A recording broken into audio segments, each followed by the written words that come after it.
Okay, good afternoon. You're tuning in for a public hearing. The hearing topic is the Emergency Housing Ordinance Code Amendment, item A-24 on the 2022 through 2023 Development Code Docket. The purpose of this public hearing is to accept and consider public testimony on the Emergency Housing Ordinance Code Amendment. I'm Carolina Mejia. I am the chair of the board. To my right is usually Vice Chair Ty Menser, but he is out sick today. To my left is Commissioner Gary Edwards. Also in attendance is County Manager Ramiro Chavez, as well as Clerk of the Board Jamie Caldwell.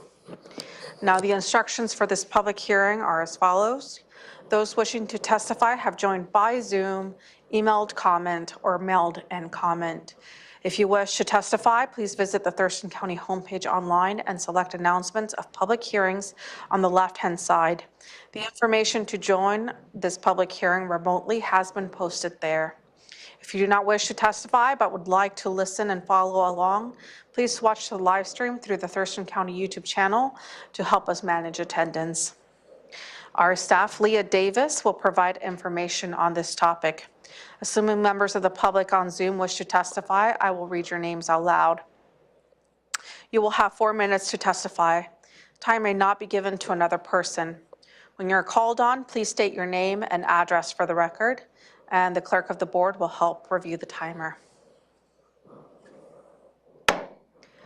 The public hearing is now open. Leah Davis will now present background information of the proposal, written comments submitted, and any additional information requested by the board. Leah? Good afternoon, Commissioners. Leah Davis with Community Planning.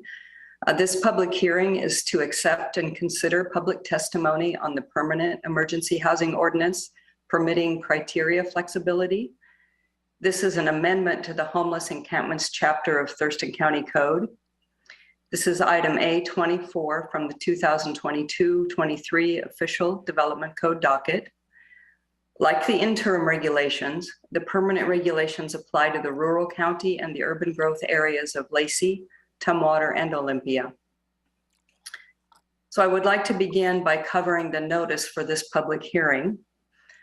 A legal notice was published in the Olympia on October 14th, 2022. A web mailer was sent to interested parties October 14th, and the Emergency Housing Ordinance website was updated with all information regarding this public hearing by October 14th. And finally, a press release was issued October 31st. So this public hearing is not to consider any current or future application for a homeless encampment. Once a permit application is received, and only with an emergency resolution by the Board of Commissioners or the Board of Health, the Director of CPED may waive certain requirements for homeless encampments in order to provide timely assistance to people without shelter. It is important to clarify that this code amendment does not make homeless encampments permanent.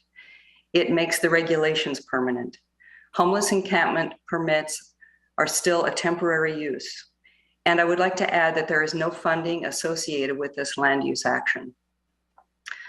First, a brief background. The Homeless Encampment Ordinance has been in place since 2010. The interim regulations were first adopted in 2019 and have been renewed by the board 5 times and will expire December 9th. To date, no encampment has been permitted under the ordinance, which means that any existing encampments in Thurston County jurisdiction are not regulated. So here's a list of the waivable regulations. They include on-site parking standards, location and size restrictions, visual screening from other uses, the requirement for a security plan, right-of-way limitations, the requirement for verifiable ID, distance from a bus stop, keeping a log of residence, having a security tent, allowing visitors, and maintaining a numbering system.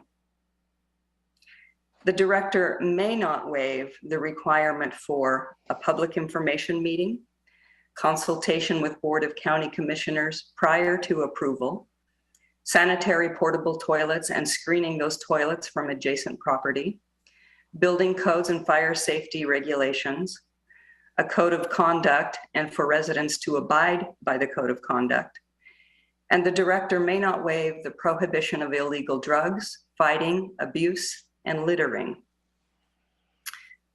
Staff held 4 work sessions with the Planning Commission, November 17th, 2021, July 6th, and July 20th, 2022, and held a public hearing August 17th. No comments were received.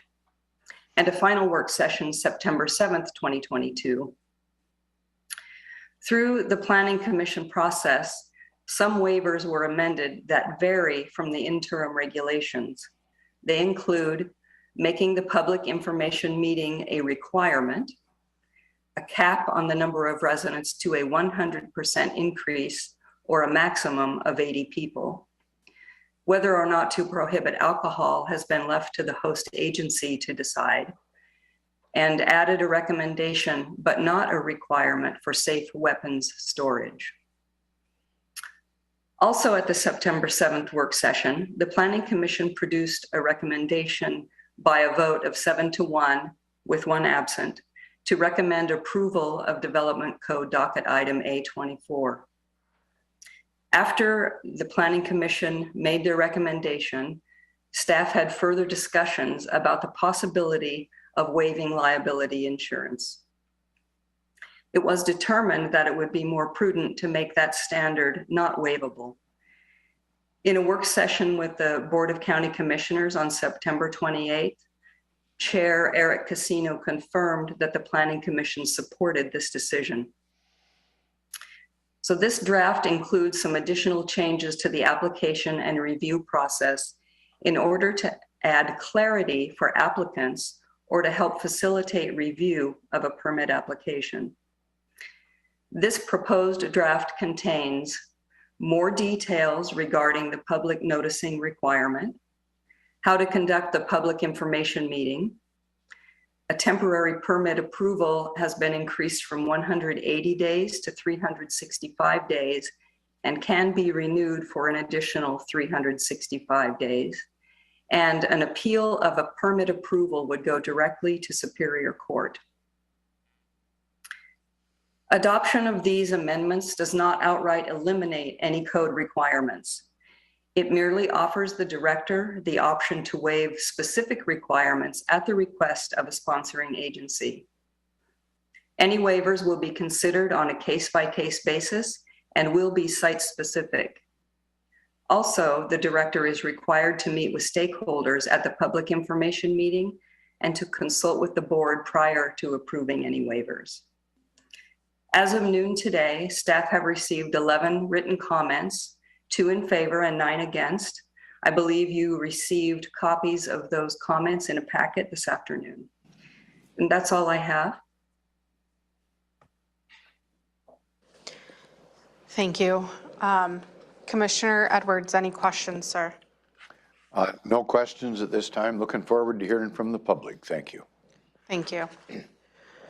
I think you've answered most of my questions, Leah, so we'll go ahead and move on to public testimony. No one signed up, but I see some members of the public here, and so we'll go ahead and we'll start. One person at a time. You have 4 minutes. Right there. Introduce yourself and where you reside in the county, sir. Good afternoon. My name is Jimmy Rock Wilson, and I'm a veteran, and I'm a Bronze Star recipient. I spent 25 years in the United States Army. I served with 3rd Group Special Forces, where I received the Bronze Star. I did 100 missions in 4 months, no loss of equipment or any of my soldiers.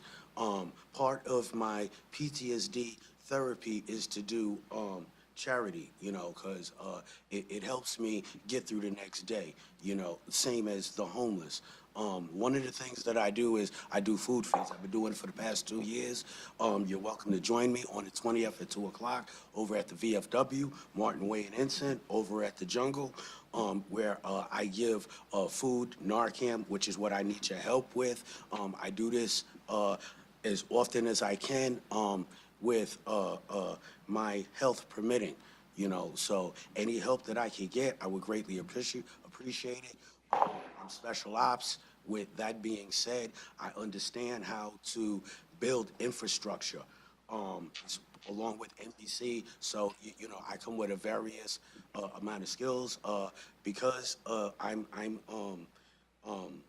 retired. I'm medically retired. So, you know, I have a problem, you know, where I can't work normal or anything like that. I have to do it at my own pace pretty much. However, one of the things that has to be done is my charity. I have to do my charity, and the Jungle is the place that I'm supposed to be at to do it.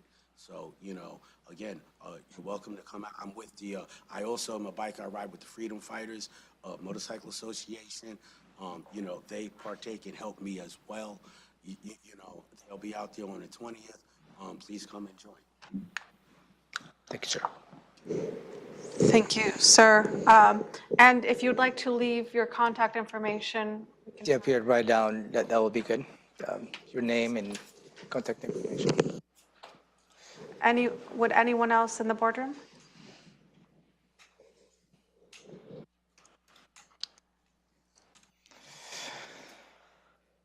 My name is Debbie Could you Kilpatrick. drop the microphone a little bit? Thank you, ma'am.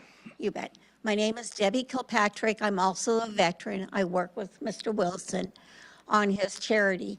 I just want to point out that our mission is to get him through one more night. We're not trying to be crusaders or anything like that. The Narcan that we've been obtaining, we've been getting through Pierce County Needle Exchange. However, they have limited us. So far, we have distributed more than 50 doses of Narcan, which is 50 lives if you're looking at it, in the jungle. We used to do over here off of Deschutes Way when they were down there, but we've moved out after they were removed from the site. We would like to see more emphasis on the Narcan here in Thurston County, and we're also connected with Pierce County too. But we would like to see much more Narcan available because they need it. Roger. Currently, I have 12 on standby, and I'm still looking for any other to help out boost that. Because 12 is a regular squad size element. There's approximately 200 heads personnel over at the Jungle right now. Correct. It used to be 300, but once you moved, what is it, Martin Ensign? They've gotten some housing, that they've come through and given some of them housing, but there's many that do not. And one of the things that we all also see is their dogs are such a part of this homeless problem. It is their security, it is warmth during the night. So between the Narcan and trying to get food and stuff down there for the dogs, as well as we feed the people, we take water every single time we go. It's about meeting them on their level, where they're at, and helping them that way. And our mission is nothing negative, is what we call it. Yes, nothing negative. And so, you know, if anybody could reach out to us, we'll leave our contact information. The more Narcan we get, the more we're going to distribute. With over 100,000 pills on the last bus that they had up in Pierce County, 12 doses isn't much, but it's 12 lives. And so for every box and every bit of Narcan we get, we look at it as a life. And we've been working hard on that for the last 2 years since this became an issue in the Thurston and Pierce County. Once these 12 are issued on the 20th, the total count would tally about 68 Lives. non-overdoses. Yeah. So we're very proud of our numbers, and what we're doing is just a couple of vets. Basically, it comes out of our pockets. We've got friends that help us, but we're just a small group. We wouldn't be recognized by most folks, but we're hoping that you will recognize us as veterans out doing the things that are good for the community. Roger. Thank you. Thank you. Thank you. Please leave us your information now.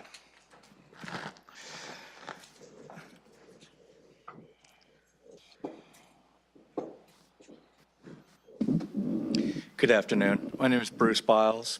I live at 1116 Boulevard Road, Southeast, Olympia, Washington. I've been born and raised in Thurston County. The only time I've left was during my time in the Marine Corps. And I'm really concerned about what's going on in this county. This county is not the same as what it used to be growing up or even my younger years. And we have a serious double standard. I, as a taxpayer, am held for everything that I do. If my septic system starts to go out, I am held responsible to fix that immediately or face fines. If I have garbage or unmovable vehicles on my property, then I'm subject to fines if I don't take care of those. I don't have either of those problems, but as a good citizen, you know to take care of your property and the things that you need to do.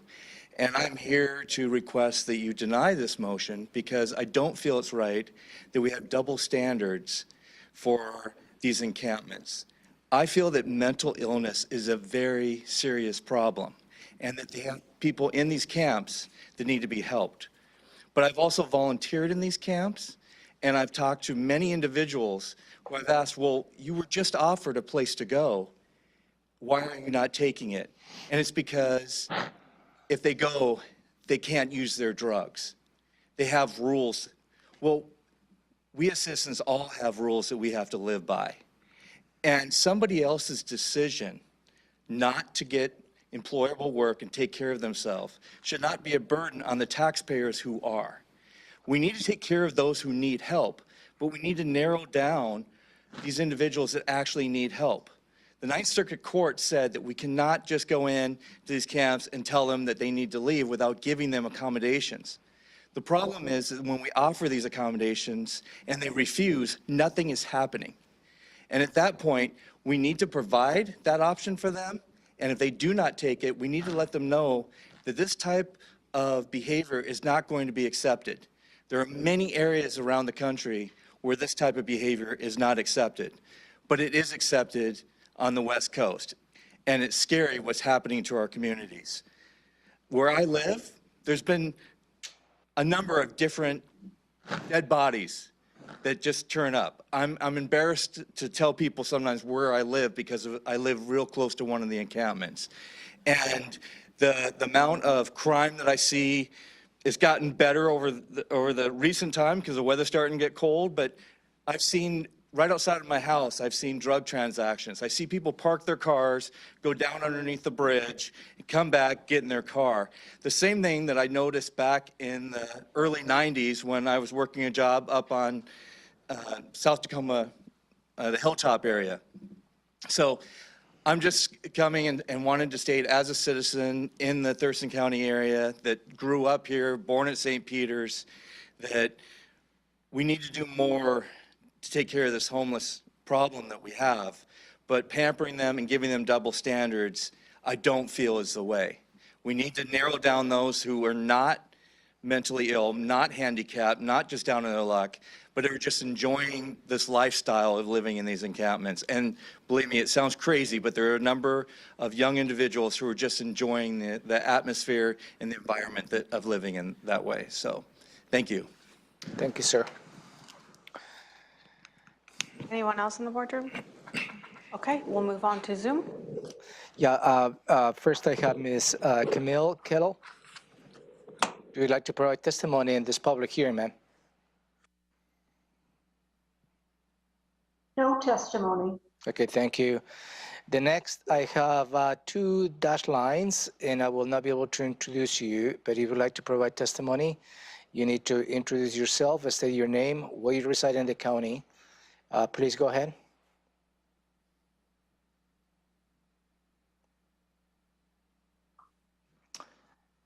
That will conclude public testimony, Madam Chair. Did Colleen say just a moment or no thank, or? No, no, thank you. Oh, okay. I couldn't quite hear. Okay, so with that, we will conclude public testimony. Commissioner Edwards, is there any questions, comments you'd like to provide at this time? I would like to talk to Mr. Biles, but I'll get with him as soon as we get done here. Okay. And then we will be having, just for the public, we will be having a follow-up discussion on this matter. And that will be scheduled sometime. So the only action that the board will be taking today is to close the public hearing. So if there's no other discussion items or questions, is there a motion to close the public hearing? Madam Chair, I would move to close the public hearing today, right now. Okay, and I will second that motion. So moved and seconded. Any discussion? No, ma'am. Okay, I will call for the vote. Commissioner Edwards? Aye. Commissioner Mentzer's excused. Commissioner Mejia? Aye. So motion passes. I would like to thank the members of the public who provided public testimony today, and for those that submitted written public testimony as well. For those members of the public, we do have a Board of Health meeting starting at 4:30 p.m. If you'd like to tune in or stay to watch that. With that, we are adjourned. Thank you very much.